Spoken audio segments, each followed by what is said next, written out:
வணக்கம்.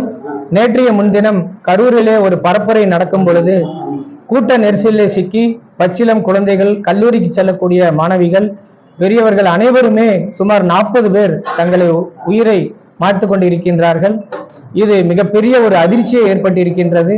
இன்று கோயம்புத்தூரில் இருக்கக்கூடிய தங்கநகை வியாபாரிகள் சங்க உறுப்பினர்கள், தங்கநகை தயாரிப்பாளர்கள் சங்க உறுப்பினர்கள், தங்கக்கட்டி விற்பனையாளர்கள் சங்க உறுப்பினர்கள் அனைவருமே ஒன்று சேர்ந்து அந்த உயிரை மாய்த்து கொண்ட இளம் குழந்தைகள், கல்லூரிக்கு செல்லக்கூடிய மாணவிகள், பெரியவர்கள் அவர்களுடைய ஆன்மா சாந்தி அடைய வேண்டும் என்று இன்று அனைவருமே மௌன அஞ்சலி செலுத்தியிருக்கின்றோம். அதே போல அந்த குழந்தைகளும் பெரியவர்களும் இழந்து வாடும் அந்த குடும்பங்கள் மீண்டும் அவர்கள் சகஜ நிலைக்கு வர வேண்டும். இறைவன் அவர்களுக்கு அனைத்து தைரியம் வழங்க வேண்டும் என்று இன்று அனைவருமே மெழுகுவர்த்தி ஏந்தி இறைவனை பிரார்த்தனை செய்திருக்கின்றோம்.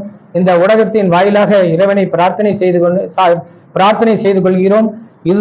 இதே போல் இந்தியாவில் மட்டுமல்ல, உலகத்திலேயே எங்கும் இத்தகைய ஒரு கோர சம்பவம் நடக்கக்கூடாது என்று இந்த 3 சங்கங்களின் உறுப்பினர்கள் இன்று இறைவனை பிரார்த்தனை செய்திருக்கின்றோம். நன்றி.